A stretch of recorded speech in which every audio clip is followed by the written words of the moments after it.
સાહેબ આ મેટર તો છે ને ચારક મહિનાથી ચાલે છે.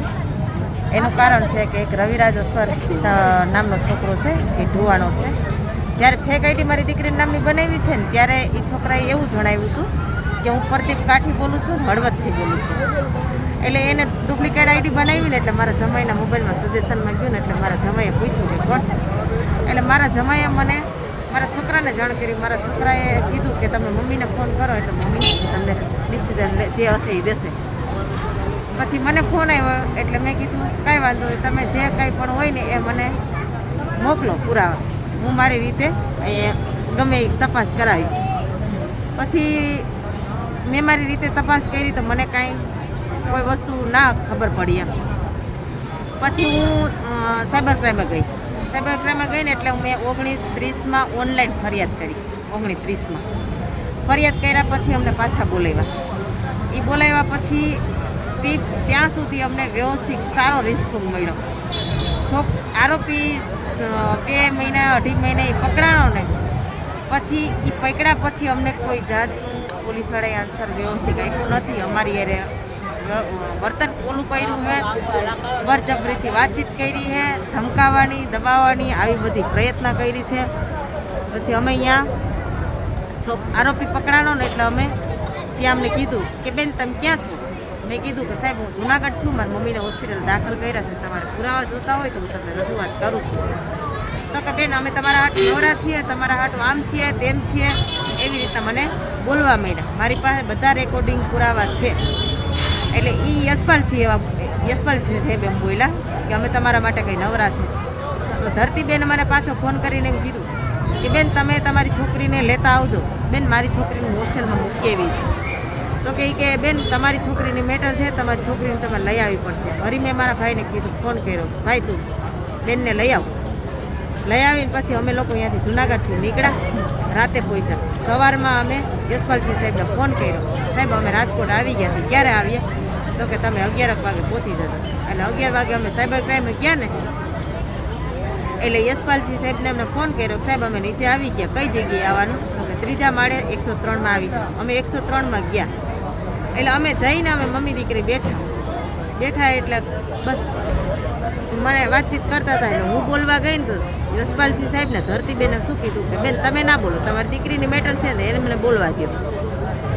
એટલે પછી મને ના બોલવા દીધી, મારી દીકરીને બોલવાનું.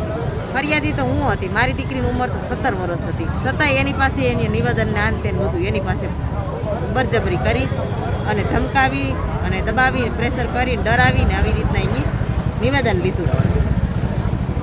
નિવેદન લીધા પછી મારી છોકરીને ધરતીબેને સીધા 2 ફડાકા મારી લીધા. ફડાકા માર્યા પછી મેં એમ કીધું બેન મારતા નહીં, તમે જે વસ્તુ પૂછવું હોય એ શાંતિથી પૂછી લો.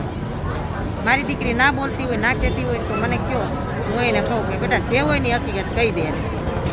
પછી એ રીતના એમ પૂછતા ઉગ્રતા પકડાણી. એટલે યશપાલસિંહે મારી છોકરીને ધોકા મારી લીધા. બ્લેક કલરનો ધોકો હતો.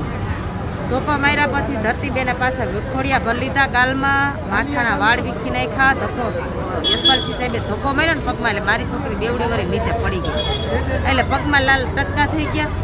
પગમાં એને લાગી ગયું એટલે ગરમ પાટો આવ્યો. અમે સિવિલમાં દાખલ થયા. સારવાર કર્યા પછી પગમાં પાટો આવ્યો, માથાના એક્સ્ટ્રા પડાવ્યા હતા, પગના એક્સ્ટ્રા પડાવ્યા હતા, સિટી સ્કેનમાં લઈ ગયા હતા. બધી સારવાર બધું એમનો ડેમેજ બધું આવ્યું હતું બરાબર. અમારી પાસે બધા ટોટલી પુરાવા છે. છતાંય એ લોકો અમારી ફરિયાદ કોઈએ લીધી નથી આજની તારીખ સુધીમાં. કંટાળી ગયા. આ લોકોએ મારી જિંદગી જીવવા લાયક હતી પૂરી કરી નાખી. કોને કરી નાખી બેટા? તો એ એવું કહે છે કે મમ્મી યશપાલ છે આ રવિરાજે મારી ઇન્સ્ટા આઈડી બનાવી અને મને પોલીસ સ્ટેશનમાં લાગવગ ને શેડા ને બધું મોટું બોલતો હતો અને મને માર ખવડાવ્યો, આવું બધું કર્યું. એટલે હવે મને જીવવામાં રસ નથી. એમને ફિનાઇલ પીધી. ક્યારે પીધી? કાલ રાત્રે.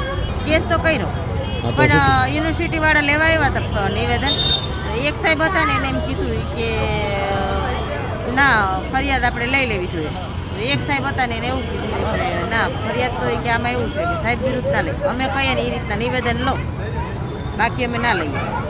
તો મેં કીધું તમે કહો એ રીતના મારું નિવેદન નથી દેવું. મારું નિવેદન જે છે ને હકીકત પહેલેથી છેલ્લે સુધીનું મેં કીધું મારે નિવેદન દેવું છે.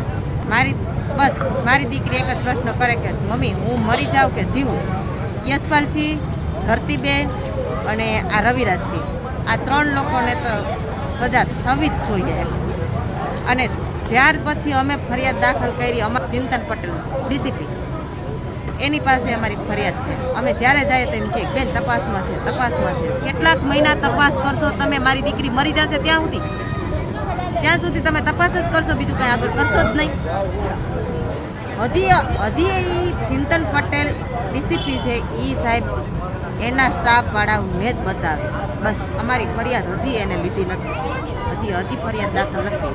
બસ મારી માંગ એ છે, જલ્દીથી જલ્દી મારી દીકરીને ન્યાય મળે અને એ લોકોને કડકમાં કડક સજા થાય એવી મારી માંગ છે.